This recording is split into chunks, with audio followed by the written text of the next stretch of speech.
உத்தவ கீதை. இந்த உத்தவ கீதை என்ற நூலினுடைய கருத்துக்களை பார்த்து வருகின்றோம். இதுல 7வது அத்தியாயத்துல 7வது ஸ்லோகத்துடைய கருத்தை நாம பார்க்க தொடங்கினோம். 4 வகுப்புகள் முடிஞ்சிருக்கு. இதனுடைய ஆரம்பமாக நாம பார்த்தது பகவான் ஸ்ரீ கிருஷ்ணர் அவதாரம் எடுத்து அவருடைய வேலைகள் இந்த உலகத்திற்கு எதற்காக வந்தாரோ அந்த அவதார காரியங்களை எல்லாம் நிறைவு செய்து புகையில் இருக்கும் பொழுது தேவர்கள்லாம் வர்றாங்க.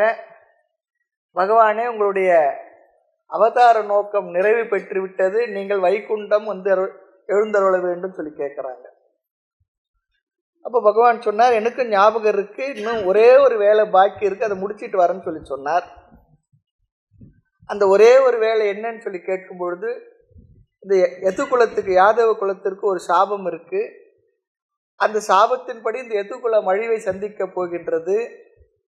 இன்று முதல் ஒரு வாரத்திற்குள்ளாக அதை பார்த்து விட்டு வந்து விடுகிறேன்னு சொல்லி சொன்னார். அதன் பிறகு தனக்கு வேண்டிய நல்லவர்களாக இருந்தவர்களை அழைத்து, நீங்கள் எல்லாம் இது அழிவதற்குள்ளாக இந்த கடலானது துவாரகையை ஆட்கொள்ளப் போகின்றது, மூழ்கடித்து விட போகின்றது.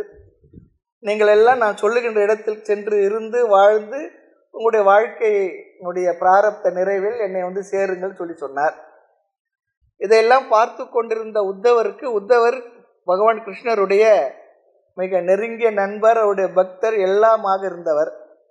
அவர் பகவான் இடத்துல கேட்கிறார். எல்லாரும் சென்ற பிறகு, பகவானே, நீங்கள் நிச்சயமாக துவாரகையுடைய அழிவையோ யதுகுலத்தினுடைய அழிவையோ நீங்கள் தடுக்கப் போவதில்லை, நன்கு தெரிகின்றது. நீங்களும் இந்த பூ உலகத்தை விட்டு வைகுண்டம் செல்லப் போகின்றீர்கள் என்பது தெரிகின்றது. எனக்கு ஒரே ஒரு வேண்டுகோள், பிரார்த்தனை. நீங்கள் இல்லாத இந்த உலகத்தில் என்னால் உங்களை காணாமல் இருக்க முடியாது.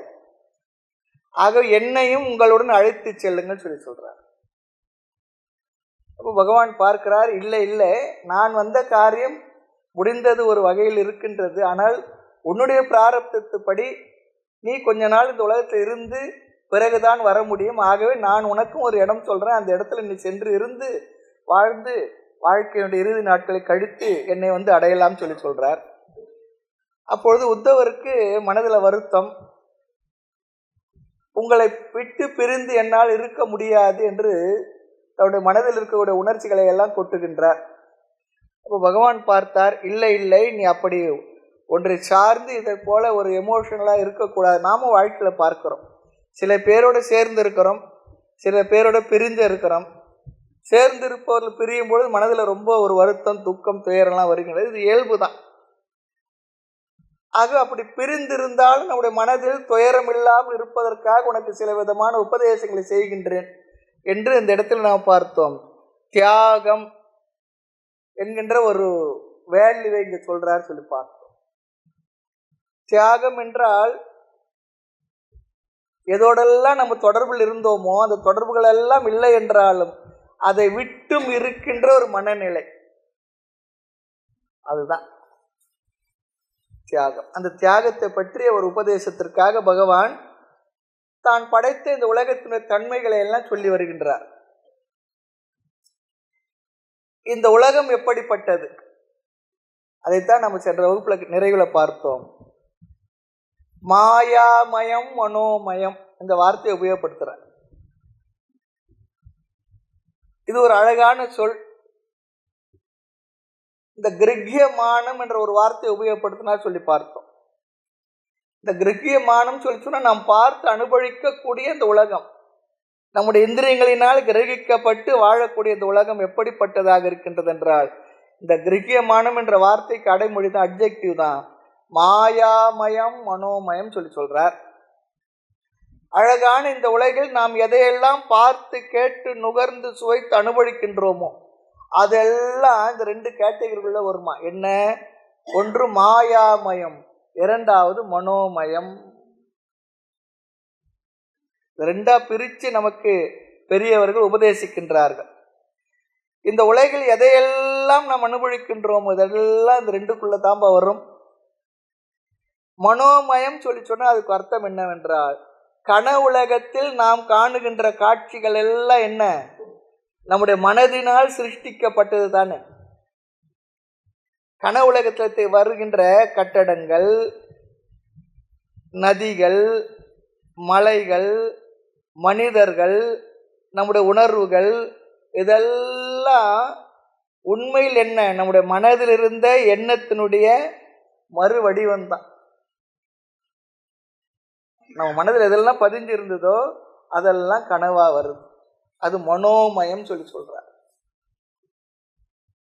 அதான் சொல்ற மனோமயம்னா நாம் கனவில் பார்க்கின்ற எல்லாம் மனோமயம்.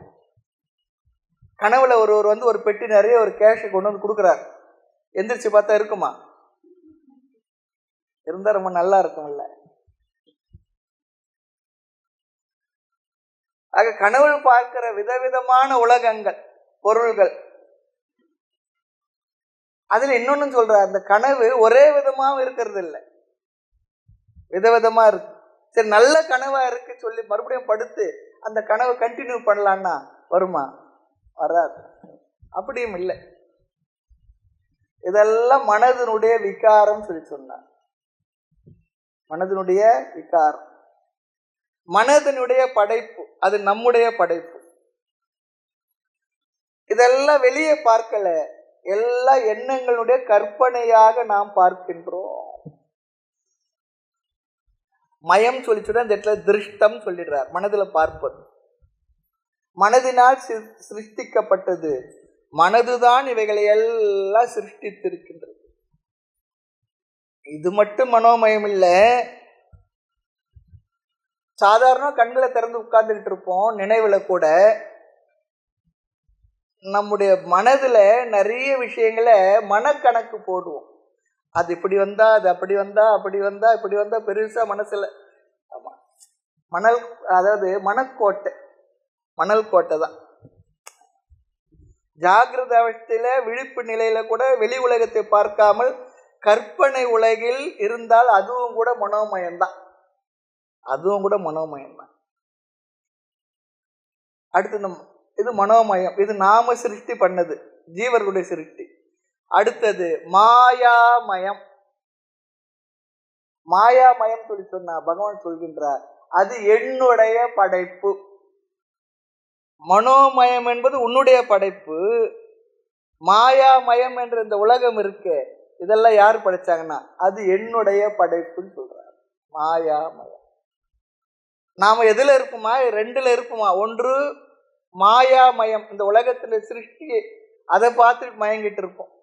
இன்னொன்று நம்முடைய சிருஷ்டியாகிய மனோமயத்தில், கற்பனையில், கனவில், அது நினைவில் கூட மனதிலே எல்லாவற்றையும் போட்டு சிருஷ்டி செய்துக்கிட்டு இருப்போம். இது ரெண்டுத்துல தான் நாம் இருப்போமா? அழகா பிரிச்சிடுறாங்க பாரு. ஒன்று மனோமயத்தில் இருப்போம், இன்னொன்று மாயாமயத்தில் இருப்போம். அவர் சொன்னார் தமாஷா, மனோமயத்தில் கற்பனையில நாம் சிருஷ்டித்த அந்த கற்பனையில ஒரு பஸ்ஸில் போயிட்டு இருப்போம். அந்த பஸ்ஸில் கூட நாம் நின்றுக்கிட்டு தான் போவோமா, உட்கார்றது இடம் கிடைக்காதான். ஏன்னா நாம் அப்படியே போய் பழகி இருக்கிறோம். கனவுல இருக்க பஸ்ஸிலையாவது கொஞ்சம் நல்லா ஃப்ரீயாக, நான் ரெண்டு சீட்டு இருந்தால் நான் ஒரே ஆள் உட்காந்து போகிற போல இருக்கா? அதுலேயும் கூட நின்றுக்கிட்டு தான் போவோன்றாங்க. அது வந்து ஒன்று தெரியுது, வெளி உலக அனுபவங்கள் எல்லாம் நம்முடைய மனதில் பதிஞ்சிருக்கு. மெமரி கார்டு அதுதான். மெமரி கார்டில் என்ன இருக்கோ அதுதானே தட்டுனா வரும் கம்ப்யூட்டரில். அப்போ மனதில் பதிஞ்சிருக்கிற இந்த விஷயங்கள் அதுதான் என்ன ஆகுறது, உறங்க செல்லும் பொழுது. இதில் இன்னொன்று இருக்கு, கனவு என்பது நினைவும் இல்லை, ஆழ்ந்த உறக்கமும் இல்லை, இன்பிட்வீன் இருக்கக்கூடிய ஒரு ஸ்டேஜ் அது. ஆழ்ந்த உறக்கம் என்பது கனவே இல்லாதது ஆழ்ந்த உறக்கம். ஆழ்ந்த உறக்கத்துக்கு போறதுக்கு முன்னே நமக்கு மனதில் வருகின்ற மனதினுடைய விஷயங்கள் தான் கனவாக நமக்கு தெரிந்து கொண்டுள்ளது. ஆக நாம் எல்லோருமே மாயாமயம், மனோமயம் என்ற இந்த இரண்டு விஷயத்துல வாழ்ந்து கொண்டிருக்கின்றோம். இந்த மாயாமயமாகி இந்த உலகத்தை ஜாகிரத அவஸ்தையில அனுபவிக்கின்றோம். ஜாகிரத அவஸ்தை என்ன? நனவு நிலையில, நம்ம விழிப்பு நிலையில இந்த உலகத்தை அனுபவிச்சுட்டு இருக்கோம். மனோமயம் என்ற உலகம் சொப்பன அவஸ்தை, கனவு அவஸ்தையில அனுபவிக்கிறோம். இதையும் தெரிஞ்சுக்கணும். மாயாமயமாகி இறைவனுடைய படைப்பை நாம் நினைவில் விழிப்பு நிலையில் அனுபவிக்கின்றோம். மனோமயம் என்ற சொப்பன அவஸ்தை கனவை நாம் கனவு நிலையில அனுபவிச்சுட்டு இருக்கிறோம். ஆக 2 அவஸ்தையில 2 உலகம் இருக்கு. நல்லா ஞாபகம் வச்சுக்கணும். ஒன்று ஸ்தூலமான உலகம் நனவுல, சூக்ஷ்மமான உலகம் கனவுல. ஸ்தூலமான உலகம் இறைவன் படைத்தது, சூக்ஷ்மமான உலகம் ஆகிய கனவு நாம படைச்சது. நல்லா ஞாபகம் வச்சுக்கணும். ஆக நீ இந்த உலகில் எதையெல்லாம் அனுபவிக்கின்றாயோ அதெல்லாம் மாயாமயம் அல்லது மனோமயமா இருக்கு. ஆக எவைகள் எல்லாம் இன்னொன்னு சொல்றார், எவைகள் எல்லாம் இந்திரியங்கள் எல்லாம் அனுபவிக்கப்படுகின்றதோ, கண்ணாலும் காதாலும் நாக்காலும் மற்றபடி நுகர்ந்தும் பார்த்தும் கேட்டும் சுவைத்தும் அனுபவிக்கக்கூடிய இந்த எல்லா விதமான அனுபவங்களும் மாயாமயம், அடுத்து மனோமயம். நாம் அனுபவிக்கிற எல்லாம் 2க்குள்ளதான் இருக்கு, இந்திரிய கோச்சரமா இருக்கு. மறுபடியும் சொல்றார், ஜீவனுடைய மனதில் படைக்கப்பட்டது மனோமயம், கடவுளுடைய மனதில் படைக்கப்பட்டதால் அது மாயாமயம். அப்ப நாமெல்லாம் யாரா? பகவானுடைய கனவில் படைக்கப்பட்டவர்கள் நாம். அவர்கள் என்ன பண்றாங்கன்னா, அவர்களே பகவானுடைய கனவில் படைக்கப்பட்டவர்கள். அவர்கள் தாங்கள் ஒரு கனவை படைத்து அதிலே சந்தோஷமாக இருக்கின்றார், துக்கப்படுகின்றார். சில பேர்லாம் கனவு கண்டுட்டு, கனவு என்பது ஒரு ஃபிராக்ஷன் ஆஃப் செகண்ட், நிறைய நேரம் இருக்கிறது இல்லை, அதுதான் உண்மை. ஆனாலும் கூட எவ்வளவோ பார்த்தா போல இருக்கும். விழிப்பு நிலைக்கு வந்த பிறகு யாரிடத்திலாவது சொல்லும் பொழுது பார்த்தா மணிக்கணக்கா சொல்லுவாங்க அந்த கணக்கை. அப்ப மணிக்கணக்கா சொன்னா என்ன அர்த்தம்னா அது கதைன்னு அர்த்தம். அது சும்மா ஏதோ நாமளா சேர்த்து ஏதோ பண்றது. இவங்களாம் நாவல் ஆசிரியர்களா போகலாம் இவர்கள்லாம். ஆக நாமும் ஒரு கனவு படைச்சுக்கிட்டு இருக்கோம். சரி, இப்போ பகவான் இதுல என்ன சொல்றாருன்னா, நம்முடைய மனோமயத்துக்கு நிகர் மாயாமயன் சொல்லிடுற. என்ன? உன்னால் மனோமயமான உலகம், கனவு உலகம் மித்தியா தோற்ற மாத்திரமே உண்மை இல்லை என்று ஏற்றுக்கொள்ள முடிந்தால் அதுதான் இங்க உபதேசம். நான் படைத்த மாயாமயமாகிய இந்த உலகமும் மித்தியா தோற்ற மாத்திரமே. முடியுதா பாருங்கன்னு சொல்றார். நல்ல ஒரு ரொம்ப எளிமையான விஷயம் தான் அது. யாருக்கு ஒழுங்கா வேதாந்தெல்லாம் கேட்டிருந்தோம்னா, உன்னுடைய கனவை நீ உண்மை இல்லை என்று ஒத்துக்கொள்வதாக இருந்தால் இந்த உலகத்தை நீ உண்மையில் உண்மை இல்லை என்று ஒத்துக்கொள் சொல்றார். உண்மைதானே? ரொம்ப அழகான விஷயம் இது. உன்னால் மனோமயமான உலகம் கனவு மித்தியா என்று ஏற்றுக்கொள்ள முடிந்தால் என்னுடைய மாயாமயமாகி உலகத்தையும் மித்தியா என்று ஏற்றுக்கொள், உணர்ந்து கொள், புரிந்து கொள், தெளிந்து கொள் சொல்றார். அதுதான் இங்க கருத்து இந்த ஸ்லோகத்துல. இந்திரஜாலம் கனவு காணலின் நீரென இவ்வுலகம் எமக்கு தோன்ற. கனவை எப்படி நீ அப்படி தள்ளிவிட்டு சென்று விடுவாயோ அது போல இந்த உலகமும் அப்படித்தான் என்று உன் மனதில் நன்கு புரிந்து கொள். அப்படி புரிந்து கொண்டால் இந்த உலகத்திலிருந்து வருகின்ற அனுபவங்கள் அத்தனை என்ன பண்ணலாம், அதே அளவிற்கு அவைகளை தோற்றம் என்று தோற்ற மயக்கங்களோ காட்சி பிழைதானோ. பாரதியாரோட வரிகள். அப்படி போக முடிந்தால் உடைய வாழ்க்கை சுகமா இருக்கும், இல்லை என்றால் உடைய வாழ்க்கை சுமையாக இருக்கும். ஏனென்றால் எல்லாவற்றும் ஒரு ரியாலிட்டி கொடுத்து வச்சிருக்கும். அதெல்லாம் சத்தியம் சொல்லி நினைக்கிறதுனால அதிலிருந்து வருகின்ற அனுபவங்கள் எல்லாம் நமக்கு அதிகமான பாதிப்பை தருகின்றது. உண்மையில் இந்த உடலே உண்மை இல்லை. அப்புறம் இந்த உடல் எடுத்ததனால் வந்த மற்றதெல்லாம் உண்மையா இருந்துட போறதா என்ன? அது நமக்கு புரியறதே இல்லை. வகுப்புல கேட்கிறோம், வகுப்புல நம்ம புரிஞ்சுக்கிறோம். ஆனா அடுத்த செகண்ட் என்ன ஆகின்றது? ஆமா அதெல்லாம் ஏதோ சொல்றாங்க, கேட்கிறோம், ஏதோ சரி அவ்வளவுதான், மற்றபடி போயிட்டே இருக்கிறோம். அதுதான் இங்க நம்ம பண்ற விஷயம். நம்ம அழகா சொல்ற, உன்னுடைய மனதில் படைக்கப்பட்டதற்கு என்ன ஸ்டேட்டஸ்? பொய். அப்படி சொல்லி சொன்னா என்னுடைய மனதில் படைக்கப்பட்டதோ பகவானே சொல்றார். பகவானுடைய படைப்பை பற்றி பகவானே சொல்லுகின்ற உண்மை இது. உன்னுடைய மனதில் படைக்கப்பட்டதும் பொய், என்னுடைய மனதினால் படைக்கப்பட்ட இந்த உலகமும் பொய். தாய்மன்னர் இந்த இடத்துல ரொம்ப அழகா சொல்றார். அவருக்கு இந்த ஒரு கஷ்டம் இருந்திருக்கு. பொய் என்று அறிந்தும் என்னை போக ஒட்டாத ஐயா. பொய்ன்னு நல்லா தெரியுது.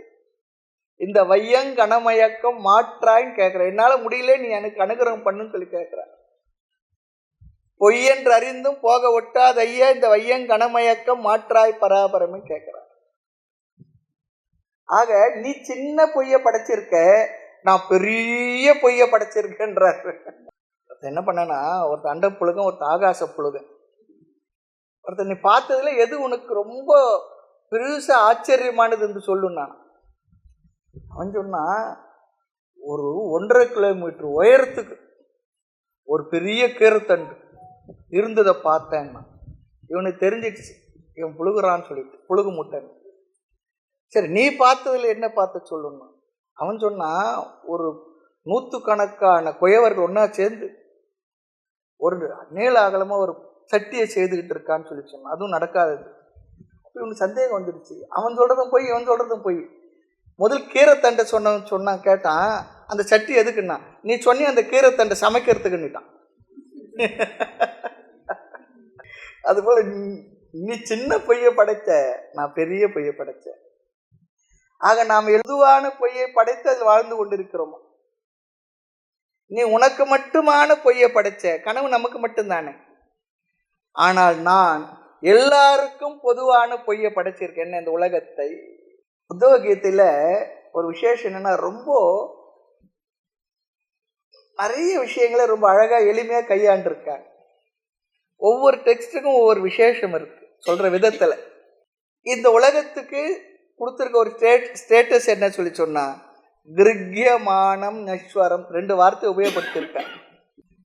இதெல்லாம் எதுக்காக சொன்னாங்கன்னா, இந்த உலகமானது உண்மையில் இல்லாதது, ஆனால் இருப்பதை போல தெரிந்து கொண்டிருக்கின்றது. அதுதான் மித்யா சொல்லி சொன்னா, உண்மையில் இல்லாதது, அனுபவத்துக்கு இருக்கு, அறிவிற்கு இல்லாதது. அதுதான் இங்க அனுபவத்துக்கு இருக்கு. நிறைய பேர் என்ன சொல்றாங்க, இந்த உலகம் பொய் சொல்லி சொன்னா, இவ்வளோ பெரிய சாலிடான இந்த உலகத்தை எப்படி பொய்ன்னு சொல்றது?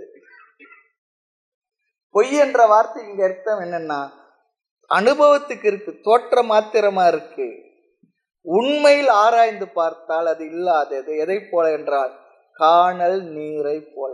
காணல் நீர் அனுபவத்துக்கு இருக்கு, ஆனா சென்று பார்த்தா அந்த காணல் நீர் பூமியை நினைச்சதா நம்ம தாகத்தை தீர்க்குமா?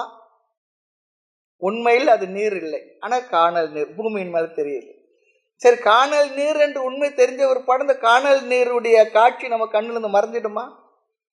மறையாது, மறுபடியும் தெரிஞ்சுக்கிட்டு தான் இருக்கும். ஆனா ஒரு அறிவு நமக்கு வந்திருக்கு, அது உண்மையில் நீர் இல்லை என்ற அறிவோடு அந்த காணல் நீரை பார்த்து கொண்டிருப்போம். அதுபோல இந்த உலகத்தினுடைய உண்மையை நன்கு தெரிந்து கொண்டு நீ எப்படி வாழ வேண்டும் என்பது சாஸ்திரமானது அழகாக நமக்கு சொல்லி கொடுக்கின்றது. பலாப்பழத்தை குரு மகாராஜ் சொல்லும்போது சொல்லுவார் வேற மாதிரி. பலாப்பழத்தை எடுக்கும்போது கையெல்லாம் ஒட்டிக்கும், கையில் எண்ணெயை தழைத்து பலாப்பழத்தை எடுத்து அழகா கையிலும் ஒட்டிக்காது, நல்லாவும் அதை ஹேண்டில் பண்ண முடியும். அது போல இந்த கருத்துக்கள் எல்லாம் ரொம்ப அழகா எளிமையா ரொம்ப ரொம்ப எளிமைப்படுத்தி சொல்லியிருக்காங்க. சாஸ்திரமும் அழகா தன்னுடைய வார்த்தைகளை சொல்லியிருக்கு. இதெல்லாம் புரிஞ்சதுன்னா மித்யா என்ற வார்த்தைக்கு சரியான அர்த்தத்தை நான் புரிந்து கொள்ளலாம். இப்ப மித்யா சொல்லி சொன்னா, எந்த பொருள் சத்தியம் இல்லையோ, நித்தியம் இல்லையோ, இன்னொன்னு இருக்கு, எந்த பொருள் சூன்யமும் இல்லையோ, அதுதான் மித்யா. யோசித்தா புரியணும். எந்த பொருள் சத்தியம் இல்லையோ, நித்தியமும் இல்லையோ, எந்த பொருள் சூன்யமும் இல்லையோ. சூன்யம் சொல்லி சொன்னா இல்லாதது, அப்படி இல்லாததும் இல்லையோ, அதுதான் மித்யா. ஏனென்றால் இந்த உலகத்துக்கு கொடுத்திருக்க ஸ்டேட்டஸ் என்ன? மித்யா. மித்யா என்றால் அது இல்லாததுன்னு சொல்லல, இருப்பதை போல தோன்றி தெரிந்து கொண்டுள்ளது. ஒரு பொருள் நித்தியமாக இருந்து விட்டா அது இல்லைன்னு சொல்ல முடியாது. சத்தியமா இருக்கிறது இல்லைன்னு சொல்ல முடியாது. சத்தியமா நித்தியமா இருந்தா அதுக்கு பேர் என்ன? அதுக்கு பேர் தான் ஆத்மா அல்லது பிரம்மம். ஆத்மா அல்லாத ஒன்று மித்யா அல்லது மித்யா என்று எப்படி புரிந்து கொள்ள வேண்டும் சொல்லி சொன்னா, 2 டெஸ்ட் பண்ணணுமா. சில நேரத்தில் டாக்டர்கிட்ட போனா டெஸ்ட்டுக்கு எழுதி கொடுப்பாரு, அது போல 2 டெஸ்ட் பண்ணணுமா. அது நித்தியமாக இருக்கக்கூடாது, அப்படி நித்தியமாக இருக்கக்கூடாது என்ற டெஸ்ட் பண்ணி பார்க்கணுமா. இன்னொன்று, அது சூன்யமாக இருக்கக்கூடாது, இந்த டெஸ்ட். 2ம் பண்ணி பார்த்தா அவர் ரிசல்ட் என்னவோ அதுதான் மித்தியான்னு சொல்லிடுறாரு. நித்தியமாக இருக்கக்கூடாது, அது சூன்யமாக இருக்கக்கூடாது. அப்படி பார்த்தால் இந்த உலகமே அந்த டெஸ்ட் டியூபுக்குள்ள வந்துடும். இந்த உலகத்தையே அந்த டெஸ்ட் டியூபுக்குள்ள போட்டு பார்த்தோம்னா அப்போ நம்ம கிடைக்கிற ரிசல்ட் என்ன தெரியுங்களா? மித்யா, உண்மை இல்லாது, உண்மையில் உண்மை இல்லாத.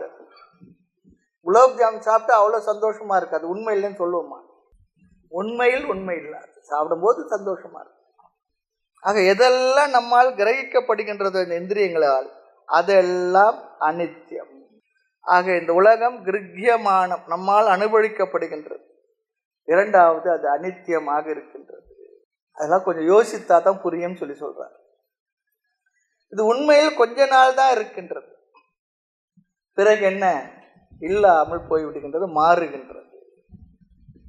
அடுத்து இந்த உலகமானது சூன்யம் இல்லை, அதை நிரூபிங்க. சூன்யம் இல்லைன்னா என்ன அர்த்தம்? சூன்யம் சொல்லி சொன்னா அது இல்லவே இல்லாதது. சூன்யமா இருந்தா அது நம்முடைய அனுபவத்துக்கு வராது, கிரகியமானமா இருக்காது, அதை கிரகிக்க முடியாது, சூன்யத்தை அனுபவிக்க முடியாது. சூன்யம் சொல்லி சொன்னா இல்லாததுன்னு அர்த்தம். நான் இல்லாததை பார்த்தேன்னு சொல்லுவோமா? பார்த்த அது இருக்கிறது தானே பார்த்து இருக்க முடியும். இல்லாததை பார்த்த அது பொதுவாக ஒரு உதாரணம் சொல்லுவாங்க. ஒருத்தருக்கு கேட்குறோம், நீங்கள் இந்த ஹாலில் பூனையை பார்த்தீங்களா? ஒருத்தர் சொல்கிறார், இருங்க நான் பார்த்துட்டு சொல்கிறேன். பார்த்துட்டு வந்து இல்லைன்னு சொல்லி சொல்கிறார். ஒருத்தர் சொல்கிறார், பார்க்காமையே உட்காந்துக்கிட்டு இல்லை இந்த ஹாலில் பூனை இருக்குன்னு சொல்லி சொன்னார். அப்போ அவர் சொல்கிற பூனை அவருடைய புத்தியில், அவர் புத்தியில் தோன்றின ஒரு இருக்குன்னு சொல்லி சொல்கிறது. இன்னொருத்தர் பார்த்துட்டு வந்து இல்லைன்னு சொல்லி சொல்கிறார்.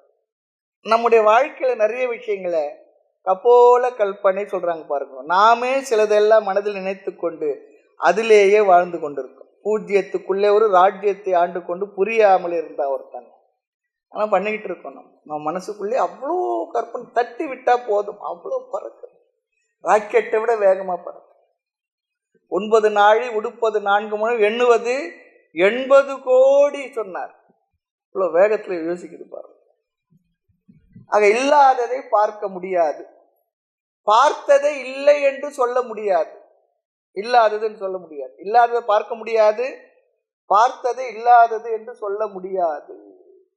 நான் இல்லாத பூனையை பார்த்தேன்னு சொல்றாரு வச்சுக்கோமே, அது அவருடைய புத்தியில் தோன்றிய ஒரு கற்பனை தான், அப்படிதான் நம்ம எடுத்துக்குவோம்.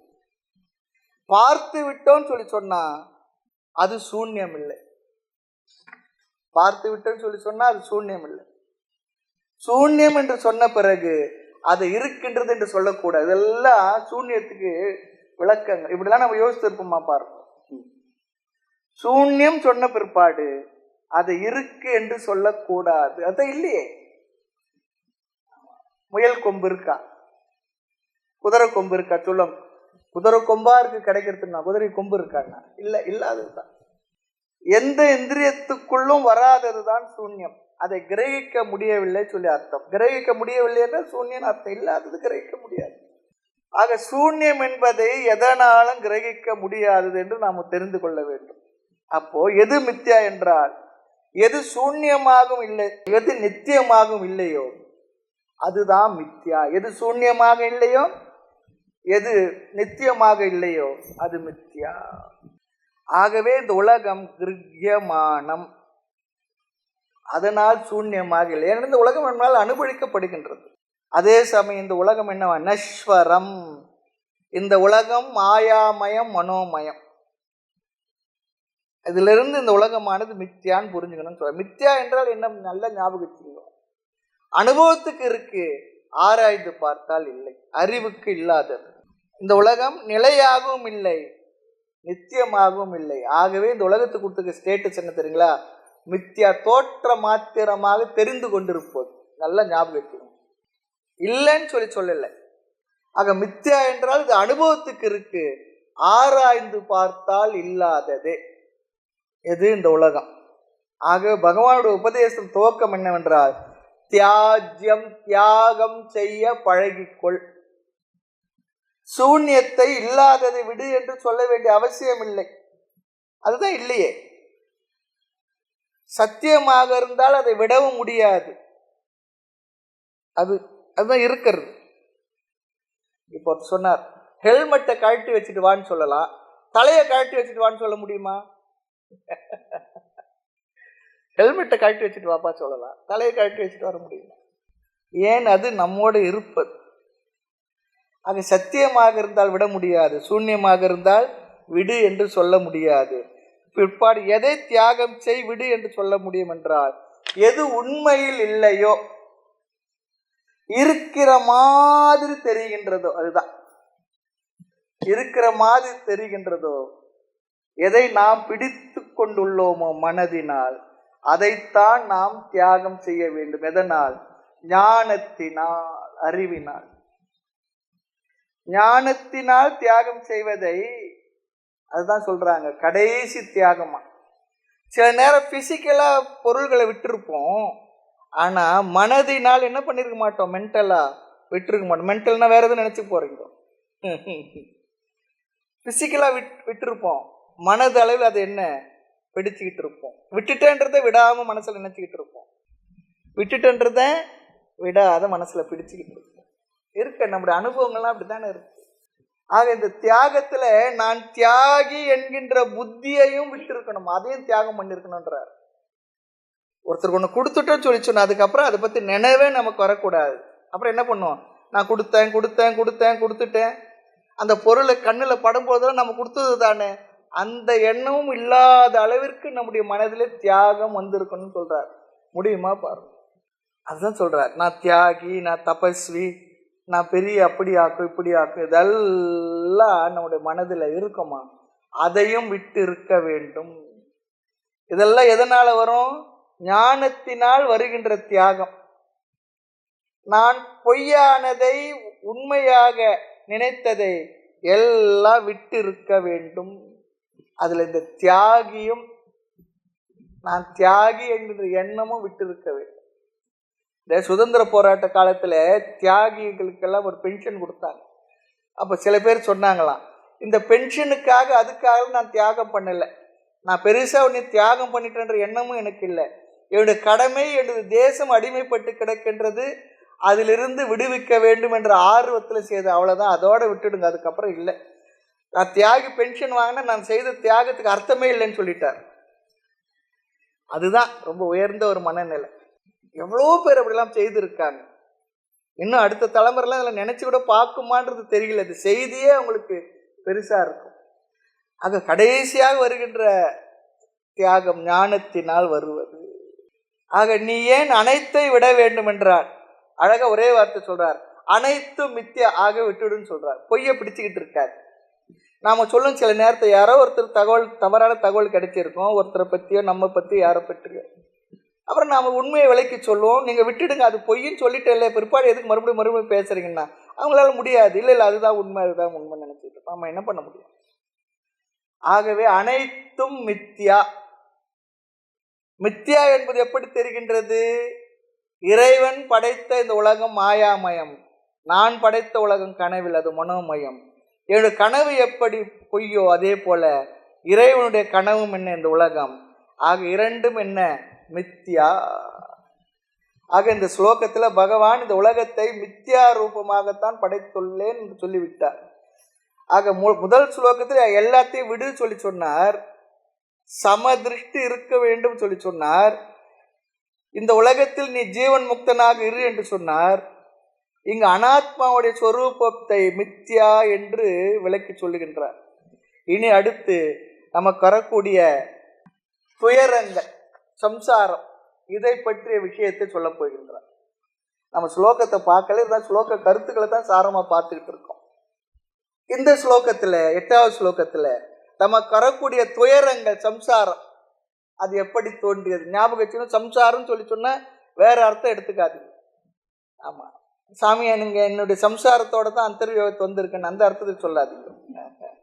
அப்படி ஒரு அர்த்தம் இருக்கு, அது வேற.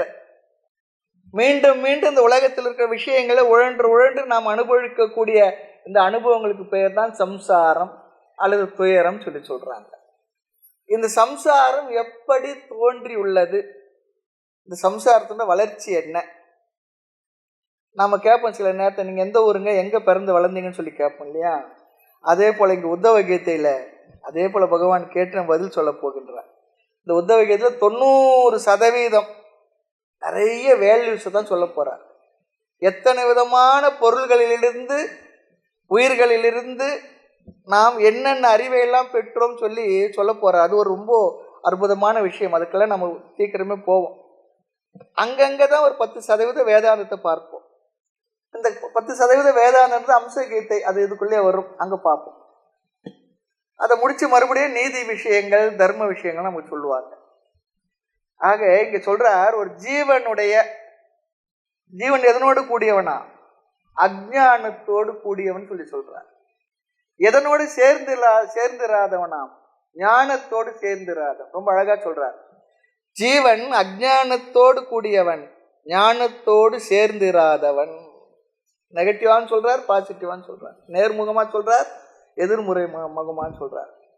ஆத்ம ஞானத்துடன் சேராமல் இருப்பவனுக்கு, ஞானத்துடன் பொருந்தி இல்லாதிருப்பவனுக்கு, அல்லது அஞ்ஞானத்துடன் கூடி இருப்பவனுக்கு, எதனுடன்? ஞானத்துடன் சேர்ந்தில்லாதவன் அல்லது அஞ்ஞானத்துடன் சேர்ந்திருப்பவன். என்ன ஞானத்துடன் சேர்ந்திருப்பவன்? தன்னை பற்றிய, ஆத்மாவை பற்றி ஞானத்துடன் சேர்ந்திருப்பவன். நான் யார், நான் எப்படிப்பட்டவன் என்று தெரிந்திருப்பவன். தான் எவ்வரோ தனவார் எவ்வரோ தெளிச்சு கொண்டிருந்தான். நீ யாரு, உனக்கு ஆதாரமானவன் யார் என்று நல்லா தெரிஞ்சுக்கோன்னு சொல்லி சொன்னான். நின்ன நீயே சூடற, உன்னை நீயே பார், உண்மையை தெரிஞ்சுக்கும்.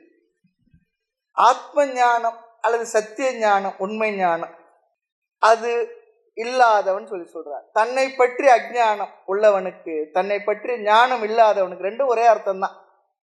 அறியாமையுடன் கூடியிருப்பவனு சொல்லி அர்த்தம். வேதாந்த சாஸ்திரத்துல பலவிதமான அனாதிகள், அனாதி சொல்லி சொன்னா தோற்றத்தை சொல்ல முடியாது, நிறைய இருக்கு. இங்க ரெண்டு பார்க்க போறோம். இந்த அறியாமை சொல்லி சொல்றோம் இல்லையா, இது எப்பத்துல இருந்து வந்தது சொல்லி சொன்னா நம்ம என்ன சொல்லுவோம்? உங்களுக்கு தமிழ் தெரியுமானா தெரியும்னு சொல்றோம், பிரெஞ்சு தெரியுமானா தெரியாதுன்னு சொல்றோம். எப்பத்திலிருந்து தெரியாதுன்னு என்ன சொல்லுவோம்? எப்பத்திலிருந்து தெரியாதுன்னு, எப்பத்திலிருந்து தெரியாதுங்க எனக்கு, அவ்வளவுதான். ஆக அறியாமைக்கு தோற்றம் சொல்ல முடியாது, டேட் ஆஃப் பர்த் சொல்ல முடியாது. நமக்கு டேட் ஆஃப் பர்த் சொல்லலாம், அது வேற. அறியாமைக்கு தோற்றம் சொல்ல முடியாது, அது அனாதி. அடுத்து இன்னொன்னு சொல்றார், அஞ்ஞான யோகம் சொல்லி சொல்றார். அஞ்ஞான யோகம்னா இந்த அறியாமையுடன் நீ எவ்வளவு நாள்ல இருந்து சேர்ந்து இருக்கிற, அதையும் சொல்ல முடியாது. அறியாமை என்று இருந்து அறியாமை சொல்ல முடியாது. அந்த அறியாமையோட என்றிலிருந்து சேர்ந்து இருக்கிற, எண்ணில இருந்து உனக்கு பிரெஞ்சு தெரியலன்னா என்ன சொல்லுவோம்? தெரியவே தெரியாதுங்க, அப்புறம் எண்ணில இருந்து தெரியாது, அப்புறம் சொல்றோம், எப்படி சொல்ல முடியும்னு சொல்லுவோம். அப்போ அறியாமைக்கும் தோற்றம் கிடையாது, சொல்ல முடியாது, அனாதி. அஞ்ஞான யோகம், யோகம்னா சேர்ந்து இருப்பது சொல்லி அர்த்தம், அப்படி ஒரு அர்த்தம் இருக்கு. ரெண்டுத்துக்குமே என்ன? தோற்றம் சொல்ல முடியாது, அனாதி. ஒரு பொருள் இருக்கு, அந்த பொருள் இருக்கான்னா இருந்துட்டு போட்டோன்னு சொல்லி சொல்லுவோம். ஆனா அந்த பொருளுக்கும் எனக்கும் எப்ப சம்பந்தம் வந்து கேள்வி வந்தா என்ன சொல்லுவோம்? அது தெரியாதுங்க. அஞ்ஞானம் இருந்து விட்டு போகட்டும், அத்துடன் எனக்கு எப்ப தொடர்பு வந்தது, சேர்க்கை நிகழ்ந்து சொன்ன என்ன சொல்லுவோம்? அஞ்ஞானத்துடனான என்னுடைய சேர்க்கையும் அனாதி. என்னுடைய சேர்க்கை எப்படி என்றார்? அனாதி தான். சரி, இந்த அஞ்ஞானத்துடன் சேர்ந்து இருக்கிற ஜீவனுக்கு, ஞானத்தோடு சேர்ந்து இல்லாத ஜீவனுக்கு என்ன இருக்கு? சரி, இருந்துட்டு போட்டோம், அஞ்ஞானம் இருந்தா இருந்துட்டு போட்டோம், எனக்கு என்ன ப்ராப்ளம்னா, அதனாலதான் உனக்கு துயரமே வந்துள்ளது சாஸ்திரம் சொல்றது. துயரத்துடைய காரணத்தை சொல்றது. ஆக நமக்கு யோகம் என்னவா? அஞ்ஞானத்துடன் சேர்ந்து இருப்பதுதான் நமக்கு யோகமா. அது என்னைக்கு வந்தது, அது எப்படி சொல்ல முடியாது. இனி அடுத்தபடி அஞ்ஞானத்துடன் சேர்ந்தா எனக்கு என்ன பலன் கிடைச்சது சொல்லி சொன்னா ரொம்ப அழகா சொல்றார். துவைத்தம், இருமை வந்து சேர்ந்து. இருமைன்னா என்ன? எல்லாம் இந்த உலகத்தில் இருக்கிற எல்லாம் பேர் ஆஃப் ஆப்போசிட் தான். ஆமா, இன்ப துன்பம், இரவு பகல், விருப்பு வெறுப்பு, நன்மை தீமை எல்லாம் இருமையோடு தான் சேர்ந்துருக்கு. அதில் அஞ்ஞானத்தினால எனக்கு என்ன வந்தது சொல்லி சொன்னா இருமை. அறியாமையுடன் சேர்ந்துள்ள ஜீவனுக்கு அறியாமையினால் இருமை தோன்றி விடுகின்றது. இருமை நல்லது தானே, இருந்துட்டு போட்டோமே சொல்லி சொன்னா பகவான் அந்த இருமைக்கு லட்சணம் சொல்லுகின்றார். பிரமக, மிஸ்டேக் சொல்லி சொல்றார். இருமை என்ற தவறு ஏற்படுது அறியாமையினால. ஒரு உதாரணம் சொல்லுவாங்க, மரத்தினால் ஆன யானை இருக்கு, நம்ம குழந்தைய அழைச்சிட்டு போறோம், நம்ம பேர பண்ண அழைச்சிட்டு போறோம், நமக்கு தெரியுது அது மரம் சொல்லிட்டு பயப்படாம இருப்போம். அந்த குழந்தை என்ன பண்ணும்? அது யானைன்னு உண்மையில நினைச்சு அது தும்பிக்கையில பிடிச்சி நம்மளை தூக்கிடும், காலில் போட்டு மிதிச்சிடும் சொல்லி பயப்படும். அப்ப அதுக்கு காரணம் என்ன? அஞ்ஞானம். அது மரம் என்ற அஞ்ஞானம், அதுக்கு மரம் தான் என்ற அறிவு இல்லை. அதனால் என்ன? அதற்கு துன்பம், துயரம், நம்மை அது அடித்து போட்டு விடும். அதனால வந்து துயரம். அது போல இந்த உலகத்தில் இருக்கக்கூடிய விஷயங்கள்ல அது உண்மையை பற்றி அறியாமை மட்டும் இருந்துட்டு போட்டோம்னா இருக்கலாம். ஆனால் அதனால் நமக்கு துயரம் வந்துள்ளது. அதற்கு காரணம் அவைகளை சரியாக புரிந்து கொள்ளாதனால் நமக்கு அந்த பயம் காரணம். ஆகையினால இந்த யானையுடைய ஒவ்வொரு உறுப்பும் வர்ணலாம் தடை வச்சிருக்கு. ஆனால் அது என்ன நினைக்கிறது, தும்பிக்கை பார்த்தா பயப்படுது, காலை பார்த்தா பயப்படுது, நகர்ந்து நம்மளை ஏதோ செய்துடுமோன்னு சொல்லி பயப்படுது. ஆக இந்த துவைதம் இருமை எப்படி வந்தது என்றால் மரம் என்ற அத்வைதம் தெரியாத காரணத்தினால் சொல்றார். மரத்தை மறைத்தது மாமத யானை, மரத்துள் மறைந்தது மாமத யானை, இல்லை பரத்தை மறைத்தது பார் முதல் பூதம், பரத்துள் மறைந்ததும் பார் முதல் பூதமே அப்படிலாம் நம்ம திருமந்திரம் பார்த்துருப்போம். அதுதான் இங்க. ஆக அது உண்மை தெரிந்து விட்டால் யானையினுடைய தந்தம் தும்பிக்கை அதெல்லாம் ஒன்று தான், ஒன்றும் இல்லை, அது மரம் தான் தெரிந்து விட்டால் என்ன ஆகும், நமக்கு துயரம் இல்லை. ஆகவே நம்முடைய துயரம் எங்க ஆரம்பிக்கிறது சொல்லி சொன்ன அறியாமை. அறியாமையோடு சேர்ந்துள்ள ஜீவனுக்கு நான் வேறு, அந்த பரம்பொருள் வேறு என்ற இருமை வந்து விடுகின்றது. அடுத்து 3வது படி பாருங்க. இந்த இருமை வந்து விடுகின்றதே, வந்தா வந்துட்டு போட்டோமே, துயரம் வந்தா வந்துட்டு போட்டோம்னு சொல்லி சொன்னா அது அடுத்த ஒரு பாதிப்பு தருகின்றதாம். இருமை என்ற தவறு நமக்கு பிரமையை, மிஸ்டேக்கை தருது. அந்த தவறானது என்ன கொடுக்கின்றதாம், குணதோஷத்தை கொடுக்கின்றது. அறியாமை, அறியாமையினால் இருமை, இருமையினால் என்ன வருகின்றது என்றால் குணதோஷம். குணதோஷம், குணம் என்றால் ஒரு பொருளை பார்த்த உடனே அதை பற்றி நல்ல விஷயத்தை பார்க்கிறோம், குறையை பார்க்கிறோம். இந்த ரெண்டும் நமக்கு கொடுத்துட்டு தான். தோஷம் என்பது நமக்கு தீமையை தருவது. அதான் சொல்றார். அந்த தோஷத்தில் என்ன பார்க்கணும், தர்ம அதர்ம புத்தி நம்ம பார்க்கணுமா. தர்ம அதர்ம புத்தி நமக்கு வரணும். நல்லது கெட்டது, துன்பம் இன்பம் என்ற வேற்றுமை நமக்கு வந்து விடுகின்றது. இது தெரிகின்றது, தெரியுது நல்லது, தெரியுது நல்லது தான். ஆக குணதோஷம் என்பதை கொஞ்சம் சிந்திக்கிறதுக்கு பகவான் இங்கே நமக்கு வாய்ப்பு தரார். பொருளிடத்துல 2 இருக்குமா, ஒன்று குணம் இருக்கும், ஒன்று தோஷம் இருக்கும். எல்லா மனிதர்களிடத்துல இருக்கு. நல்ல குணமும் இருக்கு, கொஞ்சம் என்ன தீய குணமும் இருக்கு. குணம் நாடி குற்றம் நாடி அவற்றுள் மிகை நாடி மிக்க கொள்ளல் சொல்லி சொல்றார். ரெண்டுமே சேர்ந்தது தான் இருக்கு மனுஷன். ரெண்டுமே என்ன, அந்யோன்ய ஆசிரியம், ஒன்று சேர்ந்து தான் இருக்கு, பிரிக்க முடியாது. ஒரு சொல்ற தண்ணீரை பார்க்குறோம், பொதுவாக பார்க்குறோம். அந்த தண்ணீரில் என்ன, ஒன்று சாக்கடையாக இருக்குது, ஒன்று கங்கையாக இருக்குது. ஒன்றை மேன்மையாக பார்க்குறோம், ஒன்றை கீழ்மையாக பார்க்குறோம். இந்த மேன்மை கீழ்மை என்பது பொருள்களிடத்தில் இருக்கா, நம்மிடத்தில் இருக்கா அப்படி ஒரு கேள்வி கேட்டுடுறாங்க. இது ஒரு நல்ல ஒரு விசாரம். சாக்கடையாக இருக்கிறதுனால தான் நான் சாக்கடையாக பார்க்குறேன். அது கங்கையாக இருந்து விட்டால் நான் ஏன் கங்கையை தானே பார்ப்பேன், சாக்கடையாக பார்க்க போகிறேன். அப்போ குணதோஷம் எங்கே இருக்குது சொல்லி சொன்னால் 2 இடத்துல இருக்குன்னு சொல்கிறார். பொருள்களிடத்துல இருக்குது, அதை பார்க்கக்கூடிய நம்முடைய மனதிலும் இருக்கின்றது. இது ஒரு பெரிய ஒரு விஷயம். வெளியும் இருக்கு, உள்ளேயும் இருக்கு. ஆக குணதோஷத்தை முடிவு செய்வது யார் என்றால் நாம தானே. அந்த சாக்கடைக்கு நான் சாக்கடைன்னு தெரியுமா, கங்கைக்கு நான் கங்கைன்னு தெரியுமா? அது கங்கை என்றும் சாக்கடை என்றும் பார்ப்பது நம்முடைய மனதில் உள்ள குணதோஷம். அந்த குணதோஷத்தை தான் சாஸ்திரம் வேற விதமா சொல்லும், ராகத்வேஷம். ராகம் சொல்லி சொன்னா கல்யாணி காம்போதி ராகம் நினைக்காதீங்க. ராகம் சொல்லி சொன்னா பற்று, துவேஷம் சொல்லி சொன்னா வெறுப்பு, விருப்பு வெறுப்பு. ஒன்றை நம்ம வாழ்க்கையில் ரிஜெக்ட் பண்ணுவோம், வேண்டான்னு நீக்குவோம். அதையே அடுத்த ஆள் என்ன பண்ணுவார்னா வாங்கி வச்சுக்குவார். நமக்கு வேண்டாதது அவருக்கு வேண்டியதாக இருக்கும். சிகரெட் இருக்கு, அது பிடிக்காதவங்களுக்கு ரொம்ப கஷ்டம், பிடிக்கிறவங்களுக்கு ரொம்ப சந்தோஷமான விஷயம். ஆமாம், அந்த பொருள் அது இருக்கான்னா அதை நான் அனுபவிக்க, நமக்கு தான் அது அப்படி இருக்கு. ஆக குணதோஷம் எங்கே இருக்குன்னு நம்முடைய புத்தியில ஆப்ஜெக்டில் சொல்லி சொன்னால் 2லையும் இருக்குது, பொருள்லையும் இருக்குது, நம்முடைய மனதிலும் இருக்கின்றது. இனி அடுத்த ஸ்டெப் என்னவன் ரொம்ப அழகாக சொல்கிறார். கடற்கரைக்கு போகிறோம், பளிச்சுன்னு ஒரு மாதிரி மின்னல் போல் நமக்கு கடற்கரையில் இருக்கிற ஒரு பொருள் இருந்து ஒரு வெளிச்சம் தெரியுது. அது என்ன, கிழிஞ்ச, அது வெள்ளி போல் நமக்கு ரிஃப்ளெக்ட் ஆகுது.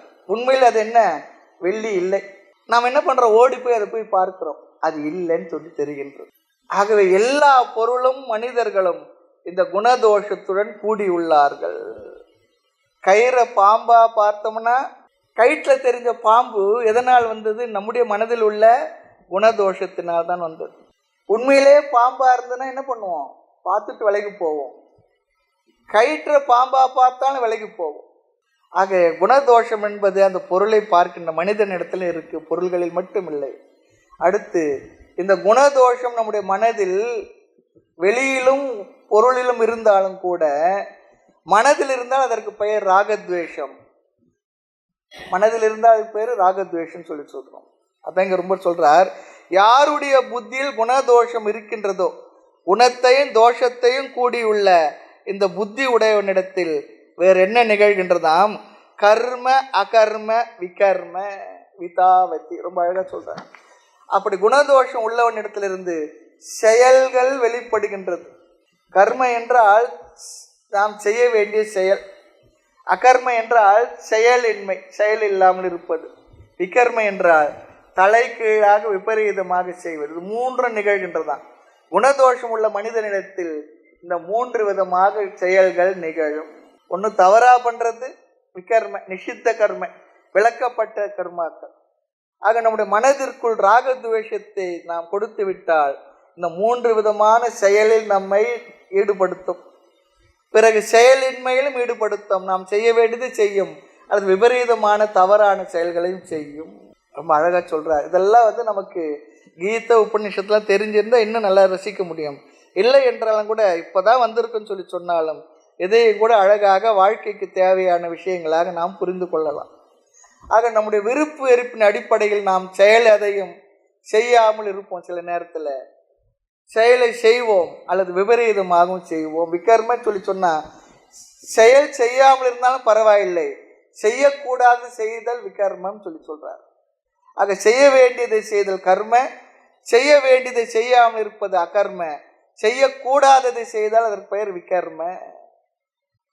இப்படிப்பட்ட செயல்கள் எல்லாம் யாருக்கு வரும்? இப்படிப்பட்ட குணதோஷம் யாருக்கு இருக்கின்றதோ அவர்களுக்கு இது வருகின்றது சொல்லி சொல்றார். ஆக இந்த உலகம் எப்படி இருக்குன்னா, அறியாமையினால் வந்த விபரீதமான விஷயங்களினால், மனதில் வந்த குணதோஷத்தினால் இந்த செயல்கள் இப்படியாக இந்த உலகமானது இப்படி இயங்கி கொண்டிருக்குன்னு சொல்லி சொல்றார். அடுத்து இந்த செயல்கள் என்ன தரும் சொல்லி சொன்னா, செயல் செய்தோம், செயல் செய்த செயல் முடிந்து விட்டது. ஏதோ நல்ல செயல் செய்த என்ன ஆகின்றது? செயல் தான் ஞாபகம் வரும், கண்ணுக்கு தெரிகின்றது. அவருடைய பலன் ஆகிய புண்ணியம் இருக்க கண்ணுக்கு தெரியுதா? கண்ணுக்கு தெரியுமா? அடுத்து அதர்மத்தை பண்றோம், ஒருத்தர் அடிச்சிடுறோம் அல்லது ஒருத்தர் திட்டிடுறோம், ஏதோ தவறாக ஒரு இடத்துல நடந்துக்கிடுறோம், நடத்தை நமக்கு தெரிகின்றது. ஆனால் அதிலிருந்து வருகின்ற பாபம் நமக்கு தெரிகின்றதா? தெரியல. ஆக செயலினுடைய விளைவாக வரக்கூடிய பாப புண்ணியம் அதிர்ஷ்டம் சொல்லி அதிர்ஷ்டம்னா நாம அதாவது ரொம்ப அதிர்ஷ்ட கட்டப்பா சொல்றோம், அந்த அது இல்லை, கண்ணுக்கு தெரியாததுன்னு அர்த்தம். செயலுடைய விளைவு எதுவுமே கண்ணுக்கு தெரியாததாகத்தான் இருக்கின்றது. பாப புண்ணியத்தை கொடுக்கின்றது. ஆக செய்ய வேண்டியதை செய்தால் புண்ணியம், செய்யக்கூடாததை செய்தால் பாபம். செய்ய வேண்டியதை செய்யவில்லை என்றாலும் பாபம்தான் வரும். அடுத்து செய்யக்கூடாது செய்தாலும் பாபம்தான் வரும். செய்ய வேண்டியதை மட்டும் செய்தால் புண்ணியம் வரும். சில பேர் சொல்லுவாங்க, ஏதாவது செய்தா தானே பாப புண்ணியம்லாம் வரும், அதனால தான் ஒன்றையும் செய்யலை. அதுவும் தப்பு, அதுவும் பாவம் தான். அதுவும் பாவம் தான். விகர்ம சொல்லி சொன்ன விபரீதமான செயல் செய்தாலும் பாபம் வரும். ஆக அறியாமை, அதனால் பிரமை, மிஸ்டேக். அதனால் இந்த உலகத்தில் இருக்கிற விஷயங்கள் தவறாக துவைத புத்தியோடு பார்த்தல். துவைத புத்தி வந்த உடனே விருப்பு வெறுப்பு வருகின்றது. விருப்பு வெறுப்பினால் செயல் அல்லது செயலின்மை, அதனால் பாப புண்ணியம். பிறகு பாப புண்ணியம் என்ன தரும்? சுகதுக்கத்தை தரும். சுகதுக்கத்தை தீர்ப்பதற்கு என்ன பண்ணணும்? பிறவியை எடுக்கின்றோம். இது ஒரு விதமான சக்கரத்தை இங்க அழகா சொல்றது பாருங்க. அறியாமையினால் பிரமை, மிஸ்டேக், தவறான ஒன்று, தவறாக பார்த்த துவைத புத்தி. துவைத புத்தி வந்த உடனே விருப்பு வெறுப்பு. விருப்பு வெறுப்பினால் செயல்கள். இந்த உலகத்தை செய்கிற செயலெல்லாம் 2 தான் இருக்கும். ஒன்று விருப்பத்தினால செய்வோம், அல்லது வெறுப்பினால் செய்வோம். அந்த செயலினால் என்ன? பாப புண்ணியம். பிறகு பாப புண்ணியம் என்ன தரும்? புண்ணியமானது சுகத்தையும் பாபமானது துக்கத்தையும் தரும். சுக துக்கத்தை தீர்த்து அனுபவிப்பதற்கு நமக்கு ஷரீரம் கிடைக்கின்றது புண்ணிய பாபத்தினால். அந்த புண்ணியமானது சுகத்தை கொடுத்து தீரும், பாவம் துக்கத்தை கொடுத்து தீரும். ஆமா, ரொம்ப அழகா சொல்றேன். இந்த பாப புண்ணியம் சுக துக்கம் ஜென்மத்தை கொடுத்து தீரும். ஷரீரத்தை எடுத்துக்கொள்கின்றோம். அப்போ ஷரீரம் எடுத்து ஏன் சும்மா இருக்க முடியறதில்லை? மறுபடியும் அந்த அறியாமையோடு தான் பிறந்திருக்கிறோம். மறுபடியும் செயல்கள், மறுபடியும் பாப புண்ணியம். பாப புண்ணியத்தை தீர்ப்பதற்கு மறுபடியும் என்ன? இந்த சரீரம் இப்படியே புனரப்பி ஜனனம், புனரப்பி மரணம், புனரப்பி ஜனனி, ஜடரே சயனம். இதுதான் உலகத்தில் இருக்க விஷயம். இதை சாஸ்திரம் சொல்லி நமக்கு புரிய வைக்கின்றது. ஏதோ வாழ்ந்தோம், ஏதோ பிறந்தோம், ஏதோ சாப்பிட்டோம், ஏதோ தூங்கணும், வயதாச்சு, ஏதோ நோய் வந்தது போய் சேர்ந்தோம், அது வேற. அதனால் இவ்வளோ விஷயம் இதுக்குள்ளே இருக்கின்றது. சாஸ்திரம் நமக்கு அழகாக சொல்லி கொடுக்கின்றது. ஆக இந்த அறியாமையுடன் கூடி சரீரத்தை எடுப்பதால் மீண்டும் பிரமை. இந்த அறியாமை ஞானத்தை கொண்டு நாம் தெளிவுபடுத்தி கொள்ள வேண்டும்.